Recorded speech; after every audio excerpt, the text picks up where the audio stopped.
TV Folha ao vivo hoje vai tratar de um tema bastante caro para o nosso país e bastante importante, que é o cão-guia. E para isso a gente tem 4 convidados super bacanas.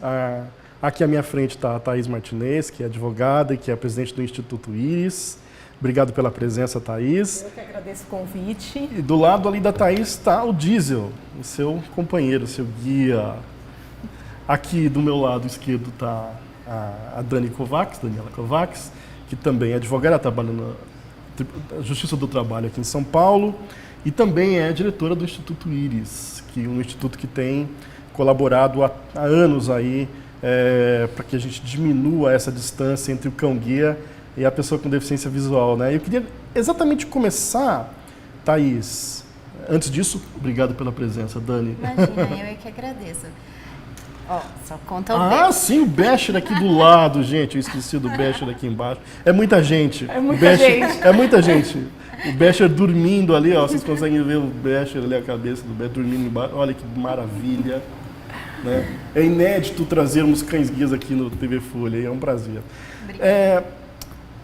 Thaís, por que continua sendo uma dificuldade tremenda o cego, a pessoa com deficiência visual, ter acesso ao cão-guia no nosso país?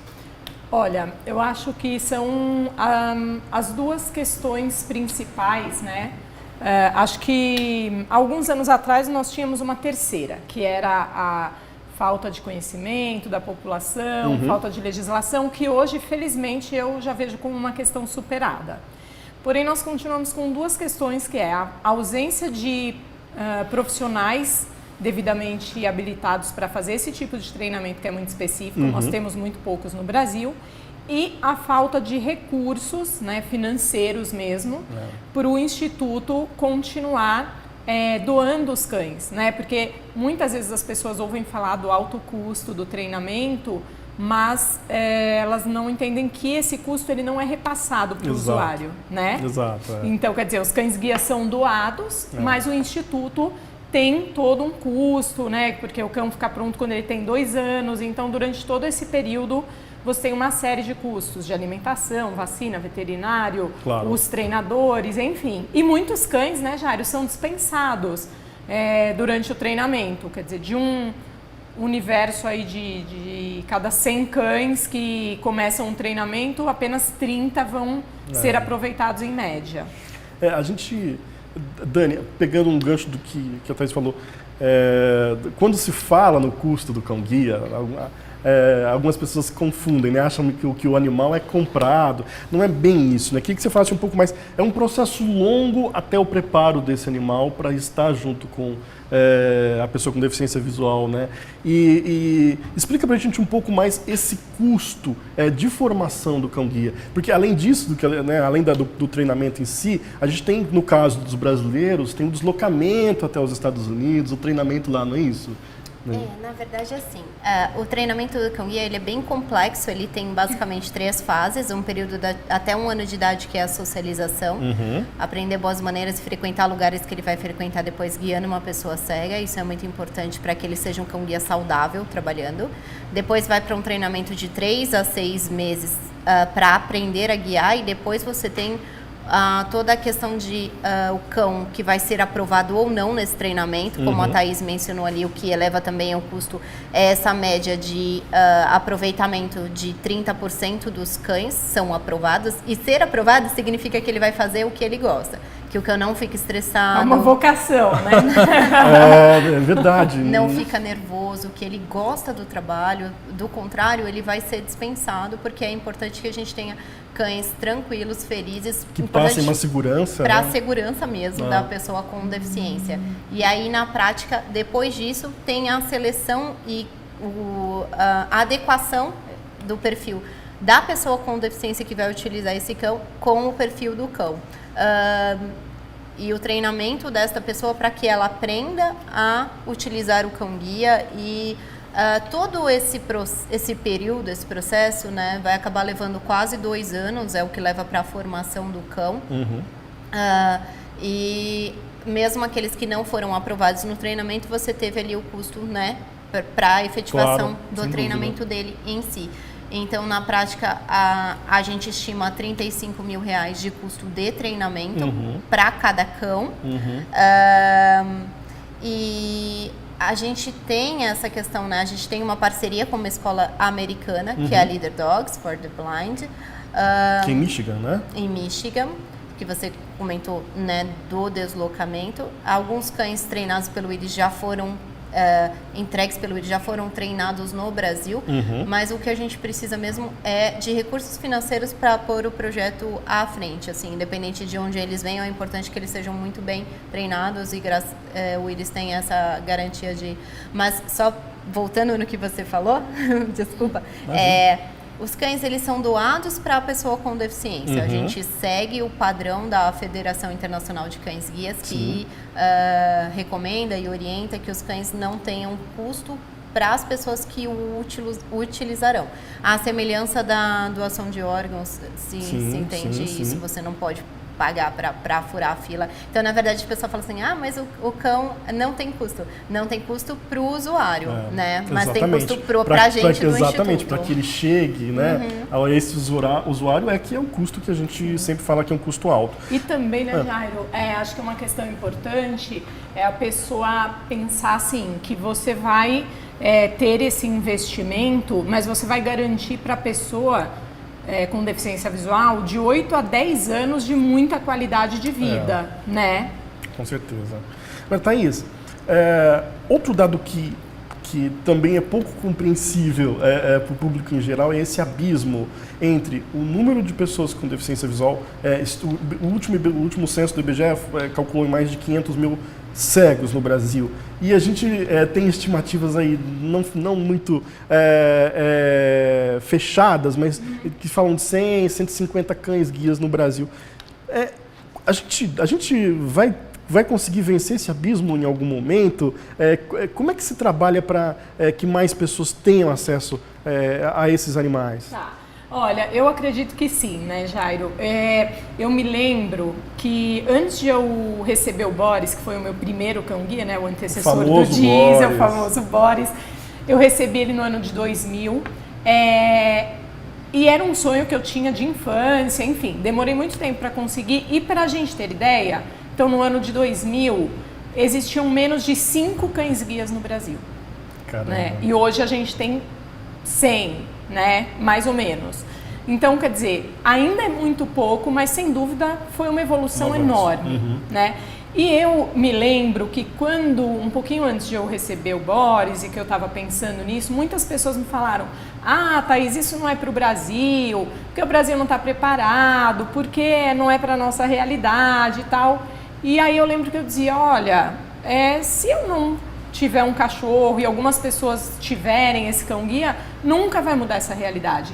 Então eu acredito que nós somos capazes de transformar a realidade. E eu tenho convicção de que nós vamos, sim, em algum momento, conseguir superar, como você disse, esse abismo, né? Só no IRIS nós temos uma lista de quase 3 mil pessoas que querem ter um cão-guia. Fala o que é o IRIS. Tá, bom, o Instituto IRIS, na verdade, ele surgiu justamente quando eu, recebendo o Boris, tive acesso a um novo mundo, né? Essa realidade foi uma coisa assim muito transformadora na minha vida.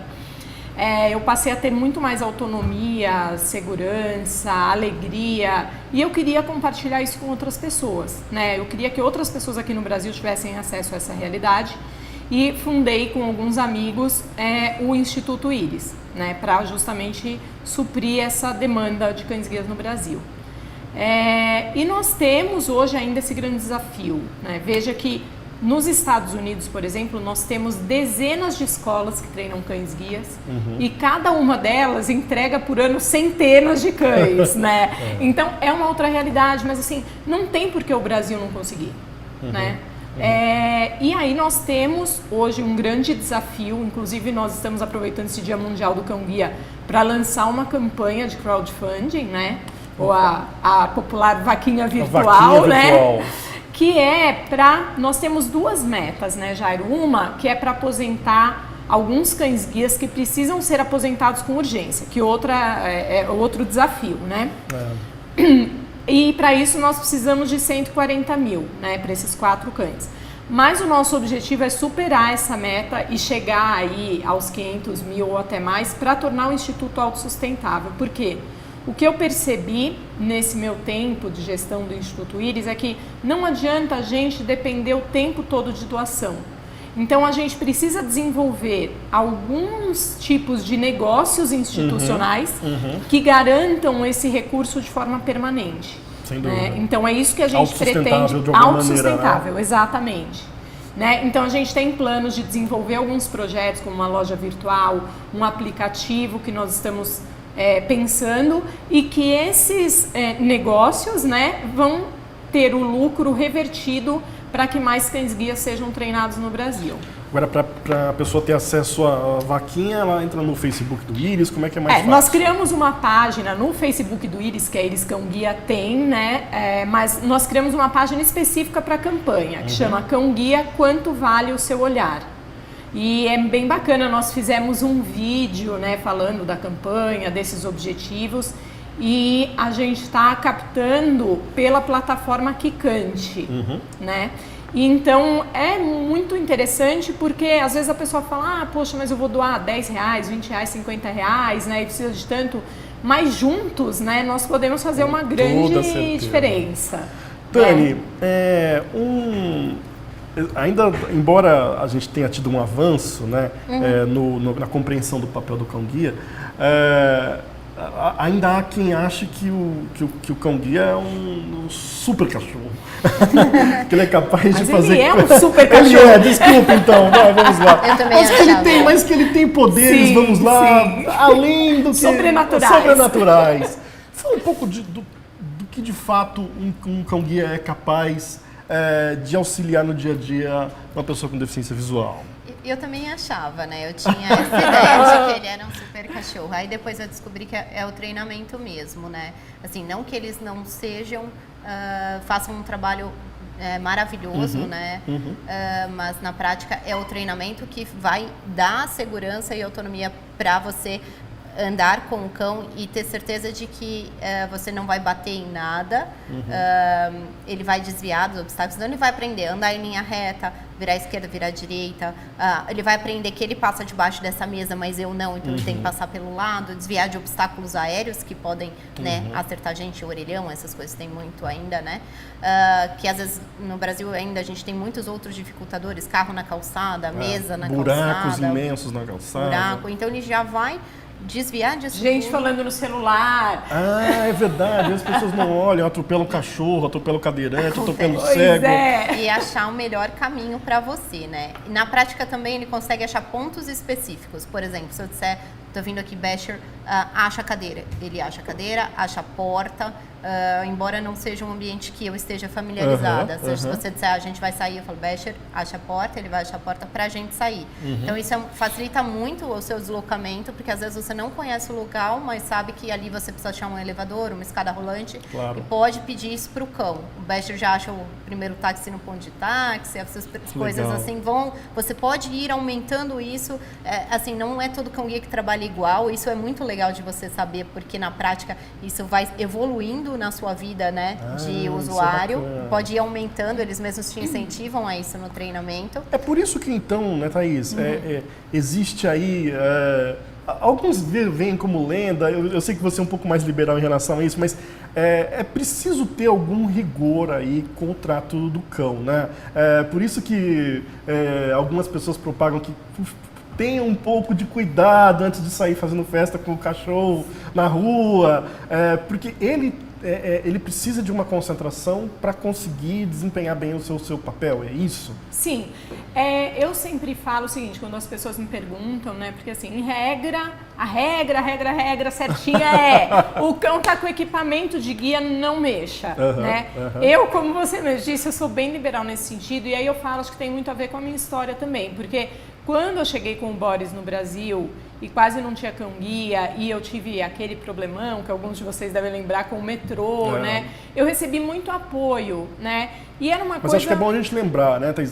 Você foi impedida de entrar no metrô de São Paulo. Sim. E dali, né, houve uma grande discussão social, a criação de uma lei, né? Exato. A gente teve, né, o pessoal aí da imprensa ajudou muito, a opinião pública, né?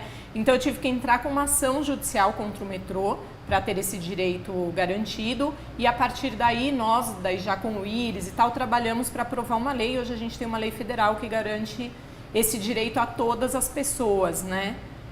De entrar com seus cães em qualquer local público ou privado, também de uso coletivo, meio de transporte, enfim.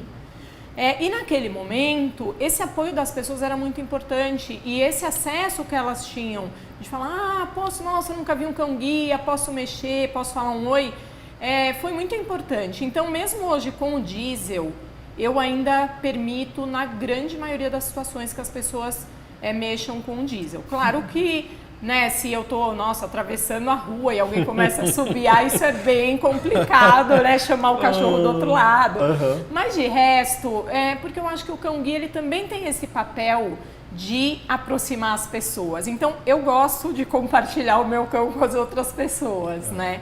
Mas eu sempre alerto, falo, gente, pergunta para cada usuário de cão-guia, né? Ou tutor, né, Dani? Que a gente está mudando agora esse nome, né? Agora a gente vai usar o tutor. Pois estamos aí. Eu uso um nome maravilhoso, uso puxador de cachorro. Nossa, eu vou pensar no seu caso. E aí, ô Jairo, assim... eu falo para ver com cada pessoa, porque também cada pessoa conhece o seu cachorro. Então, depende do perfil do cachorro. Exato. Também, né? Tem cão que uma mínima, sei lá, um mínimo cumprimento de alguém já vai tirar ele totalmente do foco. Tanto o Boris como o Diesel, eu acho que até mesmo por eu permitir esse acesso, eles meio que ignoram, né, as pessoas. O Diesel ignora, assim, solenemente se ele está guiando e alguém mexe, mas nem todo cão é assim. Então, sempre antes pergunta para a pessoa. E no seu caso, Dani, como é que é com o Basher? Você é mais ciumenta, né? Eu acho que a Dani é ciumenta. Não sou ciumenta, não. É engraçado, né? Que daí você entra nessa questão. Já falaram isso pra minha mulher, falou outro dia. É você que não deixa, eu sei você que é ciumenta. pode. Agora eu já descobri de quem é a culpa, né, Thay? Aí eu falo, não, é que o Basher, ele desconcentra, na verdade, né? Quando ele tá sem equipamento, aí eu deixo, tranquilo. Eu achava que eu ia ser mais ciumenta. Eu descobri com o Basher que eu não sou tanto. Ele é. Eu falo que essa parte ele puxou da minha mãe, puxou da vovó, porque minha mãe é muito ciumenta. Mas, porque o cachorro é a cara do dono, né? Muito engraçado você perceber com isso. certeza. É sempre assim, e isso faz parte do treinamento, você cruzar o perfil de um com o outro, né?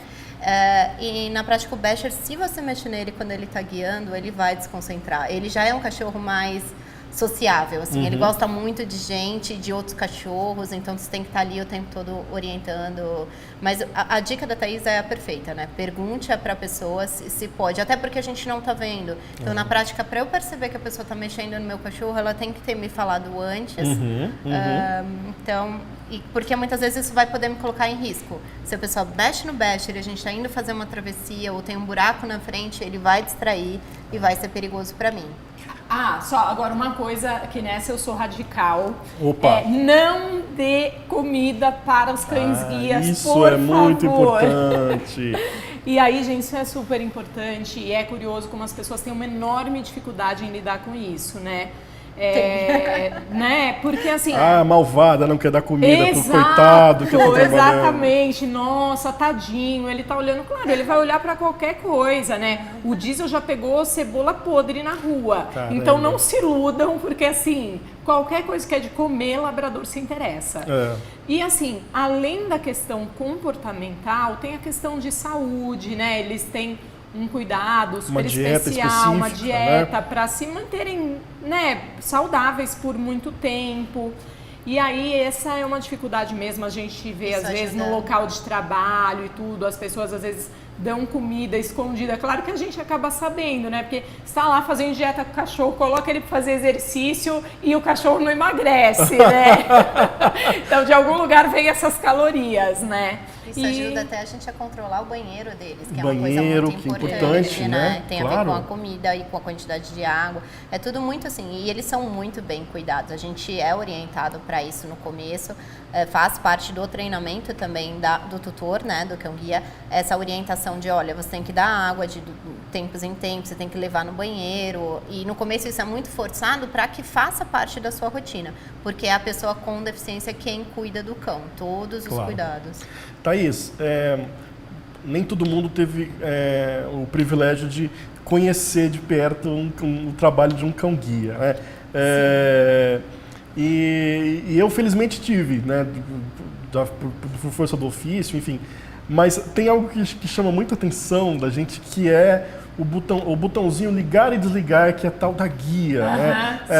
Assim, agora eles estão ali dormindo, deitados ali, enfim, parece que estão numa tranquilidade. Olha lá, o diesel está sendo um close agora no diesel, está dormindo pra caramba e tudo mais.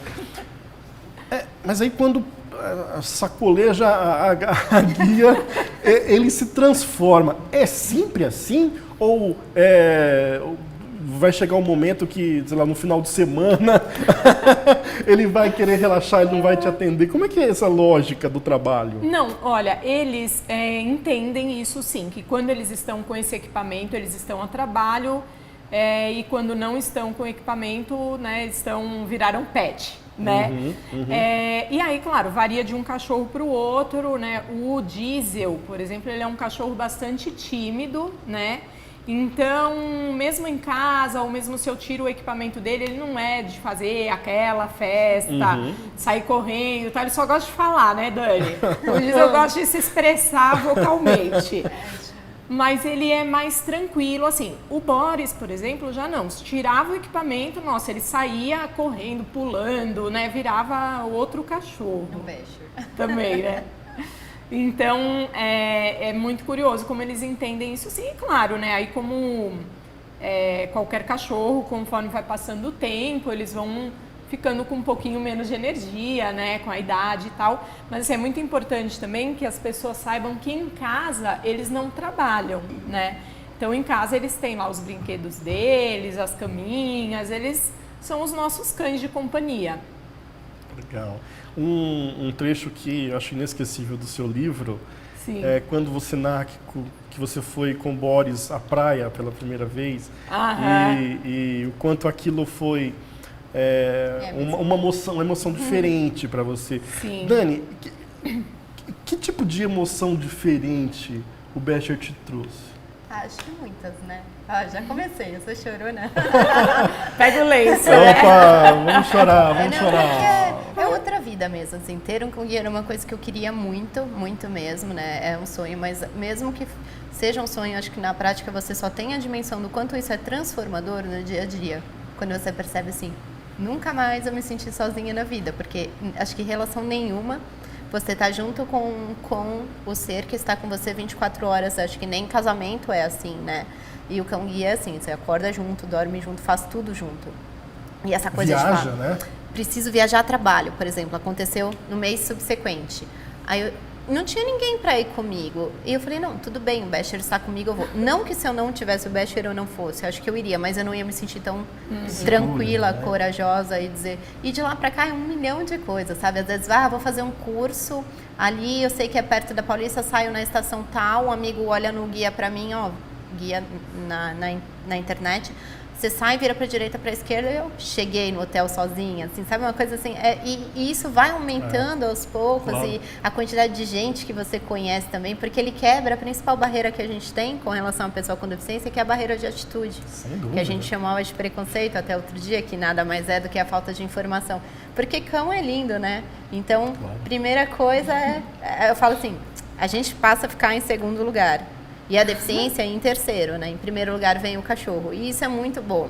É muito bom poder ser visto em segundo lugar. Eu me emociono também fácil aqui. Thaís, você tocou rapidamente num ponto que eu acho que a gente precisava demorar um pouco mais, que é o envelhecimento dos cães, né? A Folha publicou hoje uma reportagem de um casal de deficientes visuais que se conheceram e namoraram e se apaixonaram por meio dos seus cães, mas que agora, ao mesmo tempo que eles comemoram, né, o bem que os cães trazem para eles têm uma preocupação imensa porque os seus cães aí estão perto de completar 11 anos e naturalmente já apresentam um pouco de lentidão, enfim, coisas que todo mundo que envelhece vai sentir. E eu percebo que isso passa a ser um drama bastante importante na vida da pessoa que tem um cão-guia, né? Como é que o Instituto trabalha essa questão e como é que é a convivência da pessoa cega com o cão aposentado, você que já passou por essa experiência? É um momento, nossa, muito difícil. Foi uma das experiências mais difíceis para mim. Eu, quando recebi o Diesel, né, aposentei o Boris, eu fiquei depois de quantos anos, Thaís? Depois de quase 10 anos que eu estava com o Boris, né?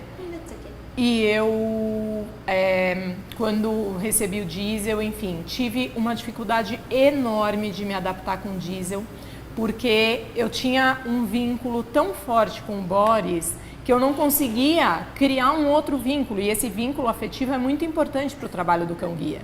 E olha, gente, foi tão absurdo que, para vocês terem ideia, eu cheguei a pensar em devolver o Diesel. Olha só. Não, sério, porque eu achava que ele não era um bom cão-guia. E eu falava pro instrutor, e ele falava, mas o que é o problema? E ele via as caminhadas, né, e achava normal, claro, ainda não tinha aquela sintonia de tempos, né? E aí eu falava, não, mas ele não atende, não guia direito e tal, enfim. Aí até que ele falou, bom, Thaís, é o seguinte, vamos colocar um prazo de 3 meses. Se você achar que não está dando certo mesmo, a gente devolve o Diesel, né, para a escola. E aí acho que deu um clique, né, também com medo, né, imagina eu ficar sem um cão-guia. E eu comecei a descobrir, né, que o Diesel tinha um monte de qualidades. E aí quando eu aprendi, que isso foi um aprendizado não só em relação ao cão-guia, mas para a vida mesmo, porque a gente tem que aprender também a começar novas histórias, né? Se a gente ficar preso a uma história, por mais linda que ela tenha sido, você não consegue avançar e evoluir, né? E aí eu aprendi que a minha história com o Boris estaria para sempre, né, no meu coração, na minha vida, na minha memória, mas que ela era uma história única e não era a mesma história que eu construiria com o Diesel. E aí as opções, né, da pessoa, como eu falei, ela pode ficar com esse cão aposentado em casa. Desde que ela se comprometa, né? Desde que ela se comprometa, né? E desde que ela tenha condição. Por exemplo, o Boris, eu passei por alguns momentos. Logo no início, eu mudei de casa, tudo para poder acolher o Diesel e o Boris. Então, eu fiquei com eles dois alguns meses. Então, o Diesel era o cão oficial guia e o Boris passou a ser um pet, né? O tiozão aposentado. Exato. Né? Bom, claro que tinha alguns conflitos ali, porque até o Boris entender essa mudança, né? E algum tempo. Porém, chegou um determinado momento em que eu comecei a trabalhar num lugar em que eu tinha que viajar muito, eu tinha que participar de muitos eventos à noite. E aí o Boris, eu morava sozinha na época, e o Boris começou a ficar muito sozinho e eu achei que ele estava se deprimindo um pouco, porque, né, ele não era acostumado a isso. Ele está acostumado a ter com gente o tempo todo, todo tempo, né? Exato. Aí, por mais que no meu prédio os vizinhos faziam rodízio, o pessoal tinha a chave da minha casa, pegava o Boris para passear, mas achei que ele não estava legal, né?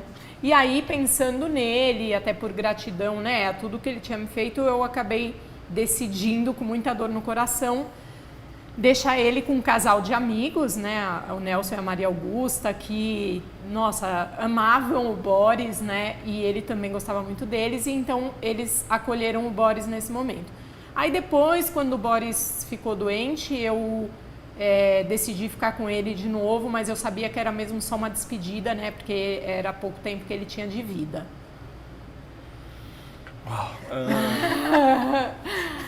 Dani, e reforça pra gente a questão da campanha pelos cães que estão em processo de... Sem chorar, já chorou muito hoje. A gente tem uma estimativa, né, no Íris, de mais de 10 cães que precisam se aposentar até o próximo ano. Em média, o cão trabalha de 10 a 12 anos? Ele vai ter ali, são 8 ou 9 anos de trabalho, aí isso vai dar, né, 10 anos de idade, mais ou menos, às vezes um pouco mais, quando o cão... eu tô limpando a lágrima aqui, tá? Quando o cão tá bem, né, de saúde e consegue continuar trabalhando, porque é uma relação difícil de ser desfeita, né? Então, às vezes, a gente até quer ficar com eles um pouco mais. E na prática, vai ser mais ou menos essa média. Então, a gente tem essa estimativa, por conta da idade até, e do tempo de dupla, de que 12 cães, na verdade, se a gente não tiver nenhum fato adicional até o final, por exemplo, algum cão que precise se aposentar com antecedência por motivo de saúde, né? Ou alguma coisa que venha a acontecer, pelo menos 12 cães a gente tem para aposentar até o final do ano que vem, com certeza. Então, a gente lançou essa campanha Cão Guia, Quanto Vale o Seu Olhar, com o objetivo de captar recursos para esses 4 que a gente tem de imediato que precisam ser aposentados com mais urgência, né? Mas pensando também ali na sustentabilidade do Instituto e, quiçá, também conseguir recursos para que a gente fique tranquilo com a questão da aposentadoria desses 12 cães que a gente tem de imediato até o ano que vem. Porque na prática, então a gente está lá com a campanha no Quicante. É muito importante que as pessoas colaborem. As doações são a partir de R$10 e todos juntos a gente consegue transformar as coisas, com né? toda certeza. E também é importante, né, Dani, lembrar que se por alguma razão, né, a pessoa, nossa, para mim tá complicado doar agora, né, qualquer valor, ajudar a gente a divulgar a campanha para as pessoas que você conhece também é muito importante, né? É verdade, porque na prática, você pensar, né, a pessoa que teve um guia, né, porque a mobilidade com o cão guia, ela é muito diferente da mobilidade com a bengala. Não que seja melhor ou pior, não é isso que eu quero dizer, é diferente. Então, a pessoa que está acostumada a essa rotina, a essa autonomia e independência, que muitas vezes é conquistada só depois do cão guia, no meu caso, pelo menos foi assim, eu sou muito mais autônoma e independente hoje do que eu era há 7 anos atrás, quando eu recebi o Basher. Eu fazia o que eu precisava fazer, ir para a faculdade, ou para a pós, na verdade, na época, ir para o trabalho, e para manicure, que mulher não deixa de ir, mas era na rua de trás. O estritamente assim. Essencial. Estritamente essencial. Puramente trabalho. Mas acho que o que eu fazia, assim, além de trabalho, era ir para manicure sozinha só, juro por Deus, assim. Hoje não, né? Na prática, o Basher, eu falo, vou dar uma volta no quarteirão porque eu quero dar uma volta no quarteirão. E uma das coisas que a Kátia até saiu hoje na excelente reportagem que você fez, nos disse que marcou muito, ela falou assim, eu acho que ficar sem um cão guia é pior do que ficar sem a visão. Então, na prática, a gente está trabalhando, né, com essa campanha e com outras ações também, com o objetivo de garantir a reposição desses cães que a gente tem para aposentar até o próximo ano e também fazer com que mais pessoas tenham acesso a essa realidade, porque a gente quer aumentar esse número. Acho que o vídeo que a gente fez para a campanha, né, Cão Guia, Quanto Vale o Seu Olhar, é muito bacana, acho que vale a pena, porque tem vários depoimentos, né? Tem a Liana conta também, uma coisa super bacana. Se a gente digitar num buscador, Cão Guia, Quanto Vale o Seu Olhar, a gente vai achar o vídeo, né? Isso. Ótimo. E aí tem a página do Facebook, que é esse nome também. Tá. Tem a página Iris Cão Guia, enfim, várias formas de encontrar. Várias formas de achar, porque agora todo mundo tá curioso pra ver o vídeo. Exato, vamos lá, né, gente? Ajuda a gente a compartilhar isso aí. Mas assim, a Liana conta uma história muito bacana, que ela fala que antes de ela ter um cão guia, ela caía muito na rua, né? A mobilidade dela era muito complicada e que depois que ela ganhou o Sirius, né, que é um dos cães que precisam se aposentar, ela nunca mais caiu, né? Então, olha, são histórias muito marcantes mesmo. Qualidade de vida, né? Assim como as pessoas questionam muito sobre a importância da cadeira de rodas, né? Sim. Cadeira de rodas, para uma pessoa que necessita, é um instrumento fundamental de liberdade, né? Assim, sim, o Cão Guia também traz aí liberdade para a pessoa com deficiência visual. Sim. Thaís, mas a gente está se encaminhando para o fim do nosso debate. Pena. Mas antes eu queria que você falasse do seguinte.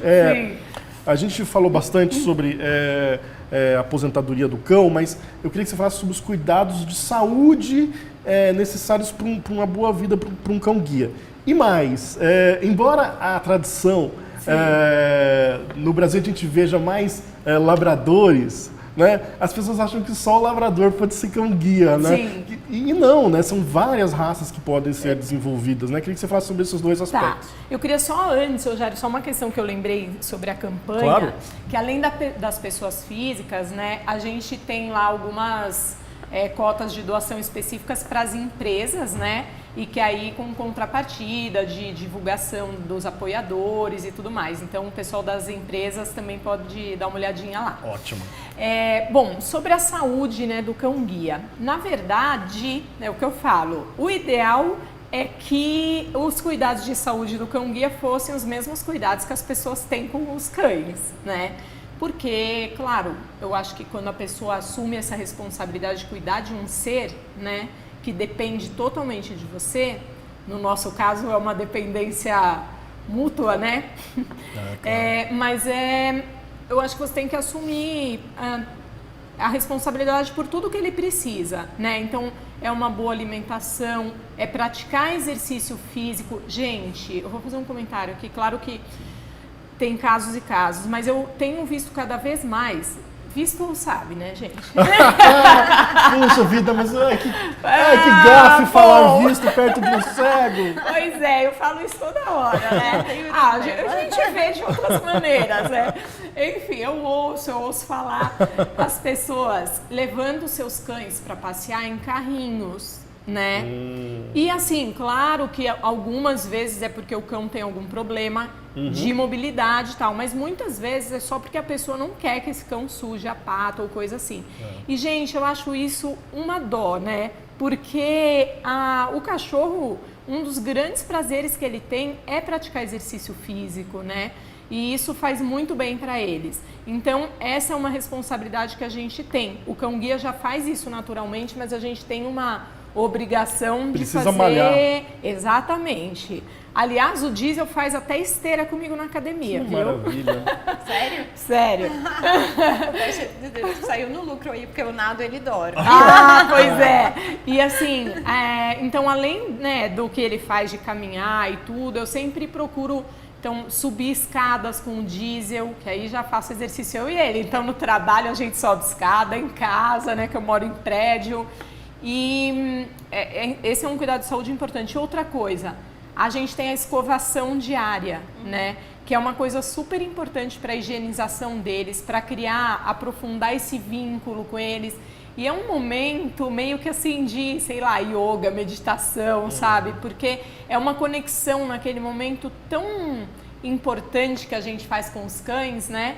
Que acaba sendo tão relaxante para eles quanto para nós, né? A gente consegue perceber se eles estão com algum problema também, né? Exato, que é um Claro. contato físico, né, que você tem para descobrir se tem algum carocinho, alguma feridinha. Na pele, alguma dor, né? Exatamente. E, aliás, foi assim que eu descobri, né, no semestre passado, que o Diesel tava com um tumorzinho e tal, e fez a cirurgia, tava super, super no começo, graças a esse contato diário, né? Ele tá super bem.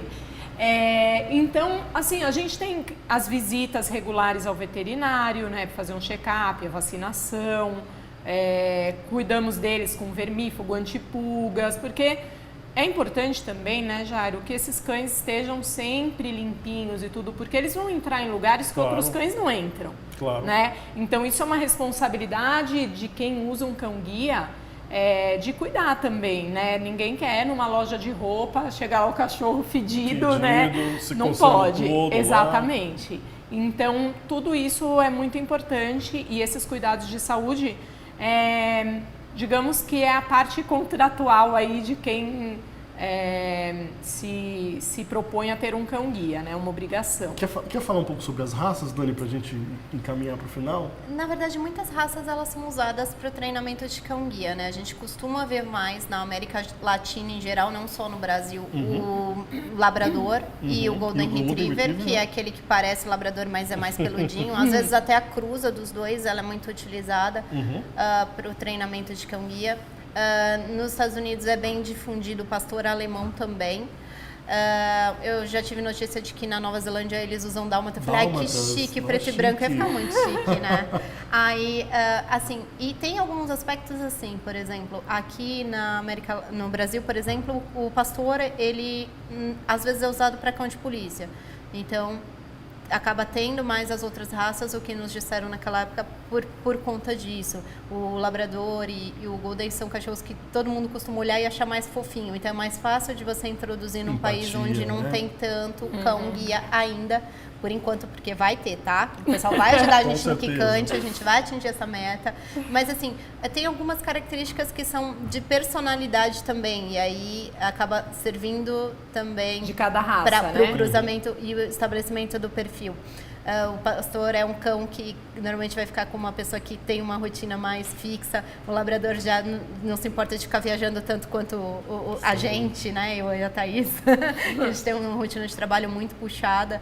Então, na prática, e alternância de rotina também. E, gente, liberem a passagem do cão-guia. Não é isso, Thaís? Exatamente. Nos veículos, nos órgãos públicos, nos hospitais. O cão-guia precisa ter acesso junto com a pessoa com deficiência visual, sempre que ele estiver junto da pessoa com deficiência visual, né? Ele é um instrumento, né? A gente ainda precisa bater bastante nessa tecla, porque ainda, embora a situação tenha melhorado, a gente enfrenta algumas dificuldades, né? Gente, queria agradecer demais a presença de vocês. TV Folha ao Vivo vai chegando ao seu final. Obrigado a Thaís Martinez e ao seu maravilhoso Diesel ali embaixo. Jairo, eu que agradeço e, nossa, o apoio de vocês tem sido desde lá de 2000 com o Boris, no caso do metrô, na Fundação do Íris, em tudo isso muito importante. Eu tenho certeza que vai ser nessa campanha também. Obrigada, Jairo. Obrigado a você, Daniela Kovacs. Muito obrigado pela sua presença. Eu que agradeço, Jairo, e a presença por do tudo. Basher aqui, que está num sono profundo. Eu que agradeço em nome do Instituto Íris, inclusive, e em nome das pessoas com deficiência, porque o seu trabalho faz muita diferença pra gente. Obrigado.